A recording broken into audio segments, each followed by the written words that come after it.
Mes, aku mau tanya. Gimana? Kan kemarin kan pas tanggal 17 itu aku kan ditangkap overstay karena visaku turis. Oke, terus? Nah, terus pas itu pasporku dipegang istri. Nah, terus aku pas di kantor polisi, aku disuruh hubungi bojoku. Terus nganter paspor di situ diproses. Aku overstay dari tanggal kira-kira 6 Januari. Nah, terus aku nginep di kantor polisi Kwaifong itu 2 malam. 2 malam. Terus dibawa ke CIC dapat paper. Atau paper berjalan itu aku nggak tahu ya. Tapi kapan itu paper. Nah, itu pas interogasi itu kan aku ngomongnya aku pingin balik Indo. Karena overstay karena memang aku ketinggalan pesawat, terus ya karena bojo nangkene ya wis lah nangkene dhisik katanya gitu sampai dengan punya uang. Nah, tapi kan aku udah dilepas dari CIC ya. Nah, besok pagi aku interview di CIC. Nah, itu kira-kira misalkan aku pingin balik itu kena itu Rasmis, kena CK lagi nggak, ditahan lagi nggak itu? Seharusnya enggak ya. Karena harusnya kayak ya? Jadi saya tidak berani ngomong ya Mas ya, karena mungkin beda-beda ya. Karena ada yang ketangkep dan dia menyatakan pulang kemarin tuh 2 minggu proses selesai. Tapi ada yang kemarin bulan Desember ketangkep cuman 2 minggu itu di penjara seminggu. Terus balik deportasi gitu? Enggak, kalau deportasi tetap beli tiket sendiri. Harus beli tiket sendiri ya? Ya, tapi kalau Samen menyatakan Samen pingin pulang dan Samen kan paspornya masih ada nih, bener gak? Masih. Biasanya masih lebih cepat sih. Kalau yang kemarin ketangkep gitu. Sempat di penjara itu kan nggak punya paspor, Wesan. Paspornya hilang atau tidak saya kurang tahu. Jadi karena kalau kalian ditangkap itu biasanya kalau kalian menyatakan pingin pulang biasanya nggak di penjara Mas, ya dikasih surat itu tadi. Tapi saya dapat paper Pak. Iya, kertas itu gitu. Bukan saya bisa bilang paper ya, tapi itu adalah surat identitas bahwa kalian itu sudah terdeteksi, bukan terdeteksi, sudah terdaftar di imigrasi. Jadi kalian itu terdaftar di imigrasi. Kalian tuh ilegal tapi terdaftar. Jadi sudah diketahui namanya, asalnya seperti apa gitu loh. Dan kamu mau gimana gitu loh. Jadi sudah ada identitas yang terdeteksi. Terus Samen ya tetap ngomong bahwa saya ingin pulang Indonesia, beli tiket sendiri. Dan saya takutnya di penjara lagi. Kalau masih ada paspor, setahu saya enggak Mas. Kalau masih ada paspor nggak di penjara ya? Enggak. Soalnya penjaranya penuh sekarang. Nggak tahu ya? Ya. Gimana? Tapi proses pemulangannya nggak tahu berapa lama gitu ya? Karena satu-satu proses itu beda-beda Mas. Kan seperti yang saya katakan tadi, ada yang 2 minggu, ada yang 3 bulan, ada yang 1 bulan, ada yang setengah tahun juga. Oh gitu. Soalnya kan sampai nunggu urutan nih. Harus nunggu waiting list. Betul, gitu ya? waiting listnya kan sampai harus sidang.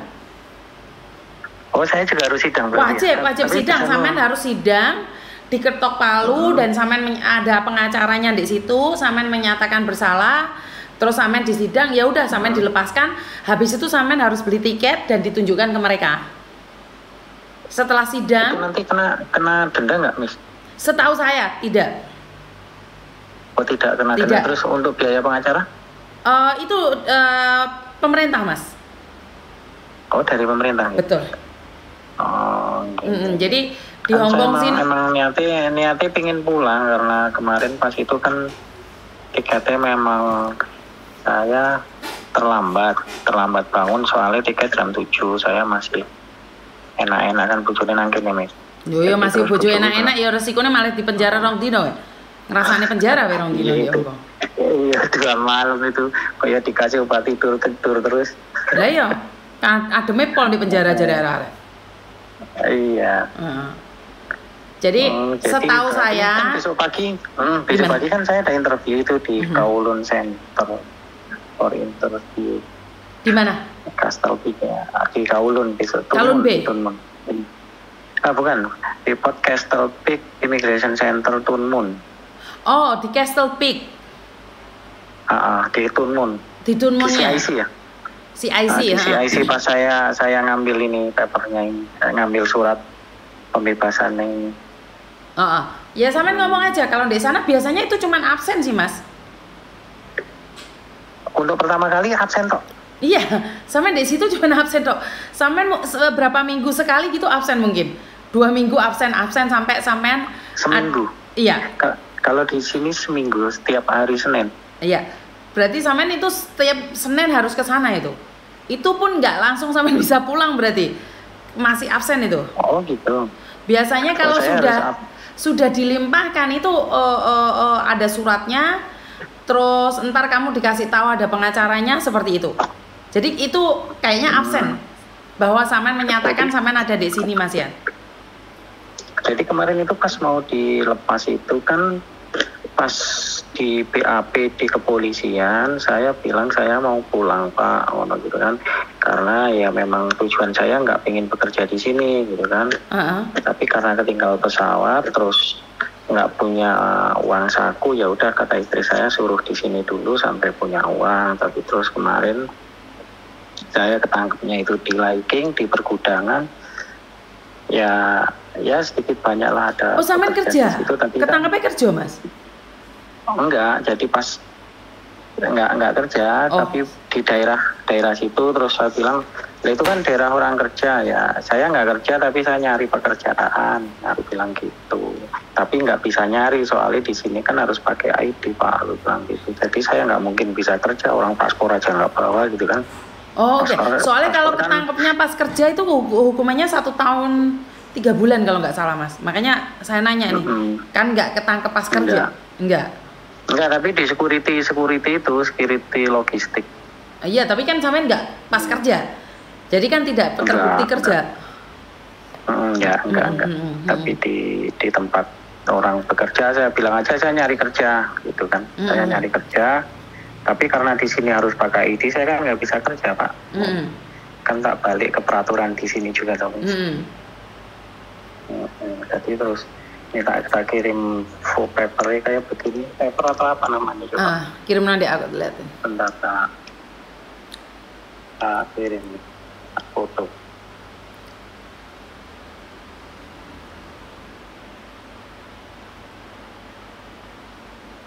Nah itu tak kirim itu. Itu paper atau apa saya nggak tahu. Iya, ini surat identitas seperti yang saya katakan tadi.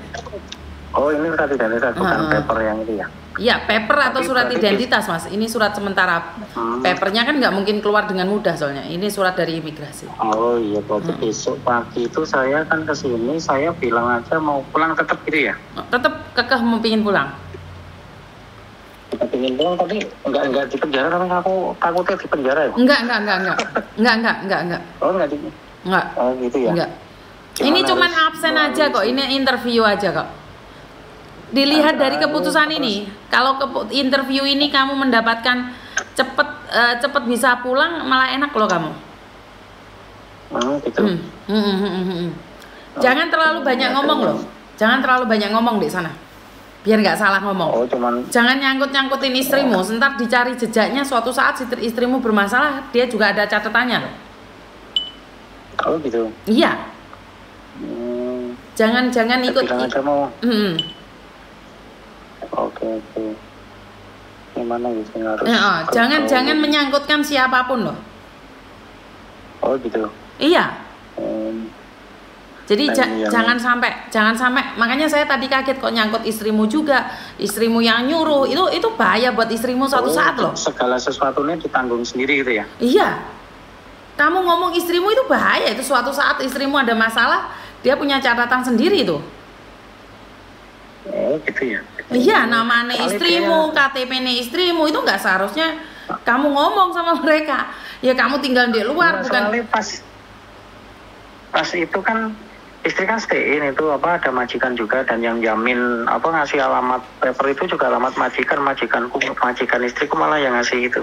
Iya, tapi itu membahayakan istrimu kalau suatu saat istrimu tiba-tiba bermasalah atau seperti apa, itu juga punya akibat. Nambah rangkaian kasusnya dia ya. Iya, seperti itu. Dia berarti kan punya catatan pernah OS-kan orang. Melindungi. Betul. Karena saya dulu itu tidak sengaja menolong orang OS, laporan di polisi. Ini menjadi pengalaman sama saya.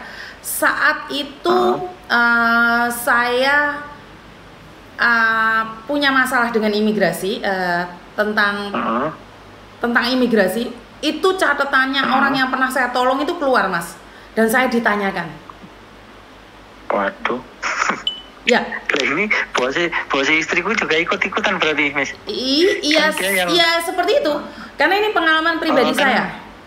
Jadi saya dulu itu pernah bawa orang masuk Hong Kong, terus saya yang jamin. Bukan jamin ya, karena saya bilang kenal, ini teman saya. Dan bahkan saya mengaku saudara karena sesama orang Indonesia. Tapi saya sejujurnya nggak kenal. Tapi waktu di imigrasi saya bilang saudara saya.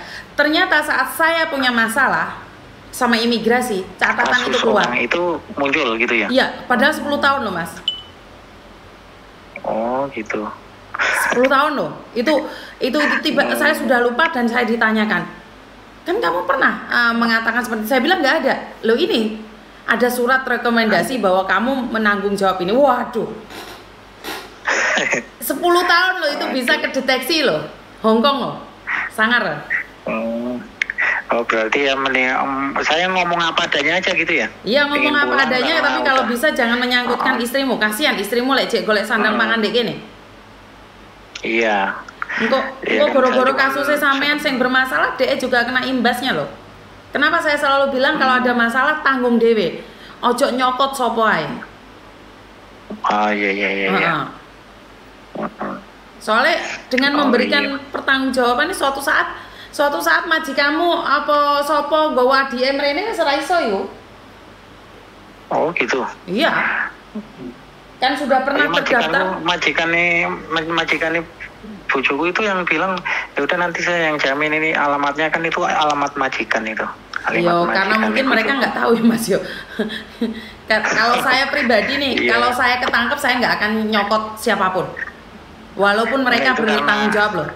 Apalagi itu istrimu. Kan itu bukan nggak sengaja, soalnya kan paspor memang dibawa sama dia. Takutnya kan saya di sini ngekosnya kan saya mbok nanti ada kenapa-napa itu kan, ya udah paspor tak kawene wae ngono apa aku sing ngeterke gitu tuh. Kejadian paspornya mana di bawah itu terus diambil sama dia. Nah baru 2 hari paspor diambil sama dia, saya ketangkep. Dia ke kantor polisi ini ngubungin dia nggak bisa, terus dia mau keluar nggak bisa, terus kelihatan bingung. Bosnya kayak kenapa? Nah bojoku terlalu polisi ya, terus mau izin nggak bisa, terus polisinya yang ngomong sama bosnya, terus malah bosnya udah saya yang jamin nggak apa-apa gitu. Ya jadinya ikut terlibat. Iya.